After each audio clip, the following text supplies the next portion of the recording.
SPYGATE, Obama administration colluded with intelligence agencies to frame Trump. Sedition. Treasonous agents of deep state used assets of the U.S. federal government and British contractors to sabotage the 2016 Trump campaign. Obama loyalists and intelligence officials continue attempts to overthrow the POTUS. The evidence is clear. Barack H. Obama, John O. Brennan, James R. Clapper, Hillary R. Clinton, John D. Podesta, Michael J. Morrell and other U.S. officials and Democratic Party operatives colluded to prevent a Trump victory and now conspire to commit sedition. State of the nation. Finally, the Obama administration and the CIA have been caught with their pants down. The traitors working for Deep State, who have completely infiltrated the U.S. intelligence community, the FBI and Obama's inner circle, have been exposed by their own handiwork. The Trump administration now possesses the hard evidence that proves conclusively that several of the highest authorities within the U.S. intelligence community colluded to utilize their offices and government resources to prevent Donald J. Trump from winning the 2016 presidential election. This thing is so big it's not funny. Kennedy was right, either the spooks are with you or against you. Spying and surveillance, sedition and treason, law-breaking and subversion, assassinations and false flag attacks, color revolutions and civil wars are all the stock and trade of the CIA. It's all they know how to do. And they are rarely, if ever, caught. Until now. Veteran intelligence analyst. What makes this thing even more serious is that there was, and is, highly coordinated collusion among and between key members of Obama's inner circle and the highest echelons of the U.S. intelligence community. Never in American history has such a serious charge been leveled by the President of the United States at the previous president. Not only are these allegations by Trump the most radioactive ever publicly proclaimed by a sitting POTUS, they constitute the necessary gravity to finally dissolve the CIA as it should be. What follows are a number of crucial observations made by a former State Department employee and CIA agent. In this case I understand from very good friends that what happened was both Jim Clapper and John Brennan at CIA were intimately involved in trying to derail the candidacy of Donald Trump. That there was some collusion overseas with Britain's own GHQ, Government Communications Headquarters. That information that was gathered from GHQ was actually passed to John Brennan and it was disseminated within the U.S. government. This dissemination was illegal. Source: former CIA agent drops bombshell. There are very good reasons why the British-owned company known as Serco is one of the largest U.S. government contractors servicing the military-industrial complex. They can do stuff in the United Kingdom that they cannot do here in the States legally. That is. Likewise, the U.S. intelligence community routinely farms out extremely sensitive intelligence gathering projects to the GHQ, not only because of its highest classification of secrecy, but also because it is patently unlawful to conduct such operations on U.S. soil. I don't think there can be any doubt of that.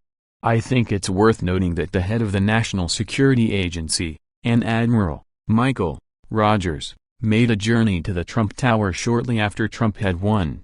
And in the immediate aftermath of his visit, Jim Clapper and others in the intelligence community called for him to be fired.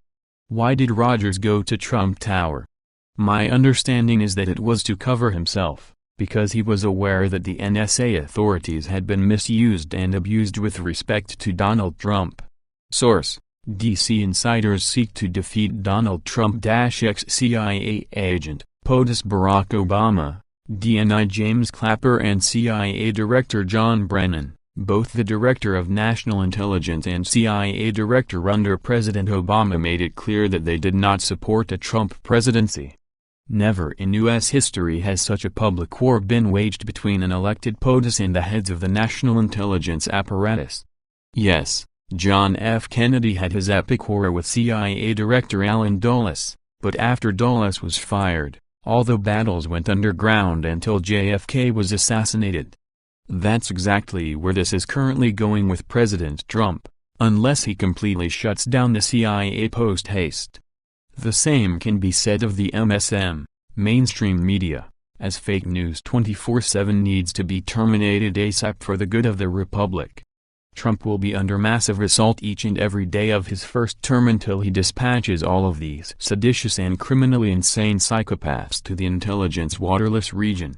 CIA Director John O'Brennan has already proven himself guilty of high treason after he, Obama and Secretary of State Hillary Clinton, in coordination with British MI6, Israel's Mossad, and Saudi Arabia's JID created, supported and armed ISIS, ISIL and the Islamic State, respectively.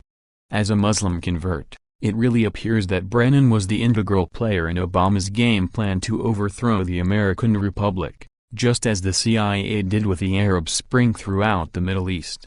The resulting abomination stateside could never have gotten so far unless the company, also known as the Central Intelligence Agency, was totally on board with Obama's treasonous enterprise.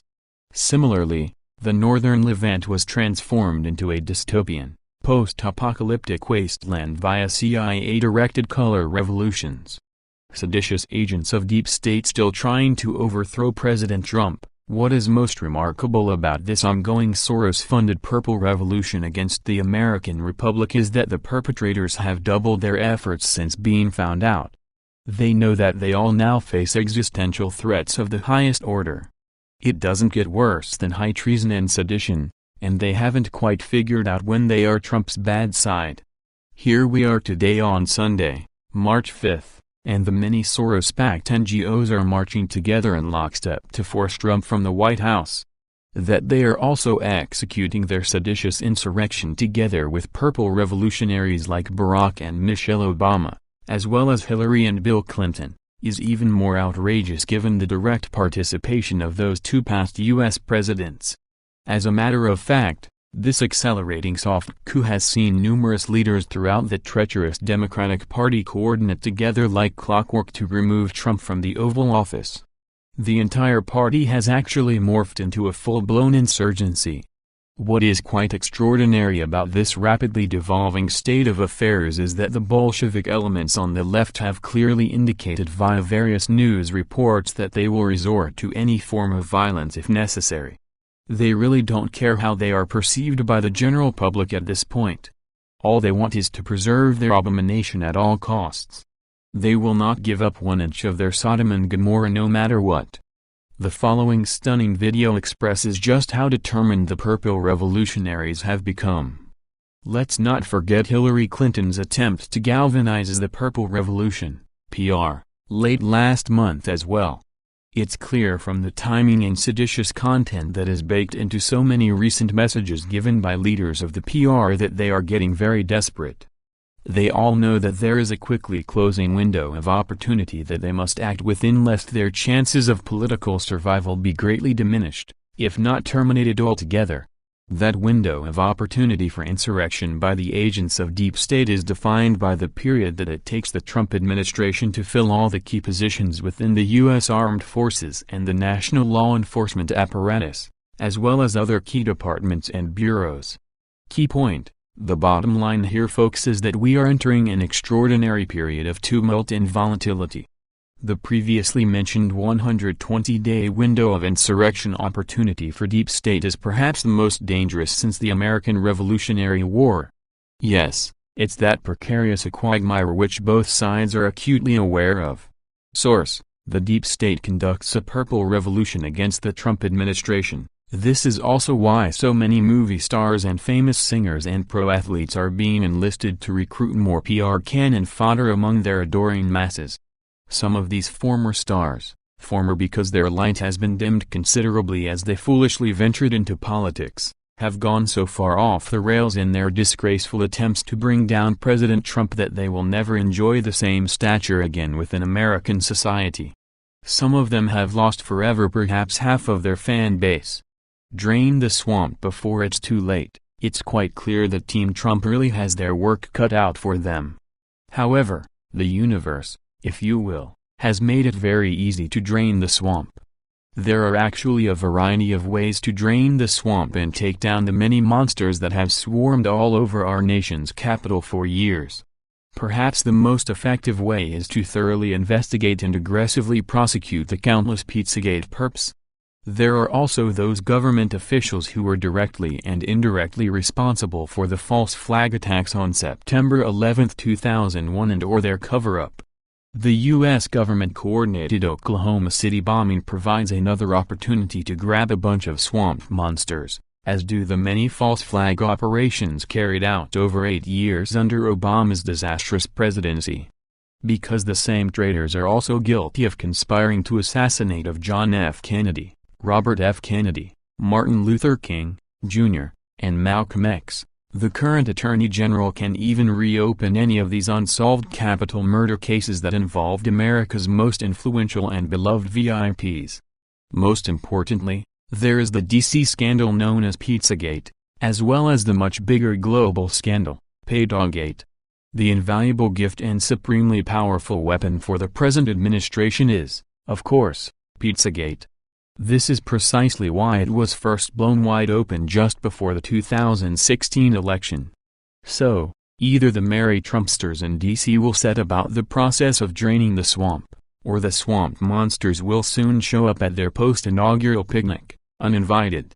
It's really that simple. Conclusion: the bottom line here is that there is no place for open insurrection in America, unless the citizenry is okay with becoming just another banana republic. Because that's exactly where things are now heading, so militant have the Obama bots, Clintonistas and other purple revolutionaries become. Truly, the real second American Revolution is about to begin in earnest after it was started by the Trump movement. However, Soros is forever trying to hijack the revolutionary fervor in order to channel it toward his own fabricated civil war. He and his globalist ilk know full well that we the people have reached our breaking point with regard to the New World Order agenda. Just as the ruling elites knew that Brexit would be successful in the UK, as will Frexit and Nexit eventually be in France and the Netherlands respectively. The final point here is that the patriotic Trump movement is on the right side of history. The Manchurian candidate Barack Obama has been permanently outed as the imposter that he really is, just as Hillary Clinton was exposed as a globalist stooge and warmonger and thusly defeated.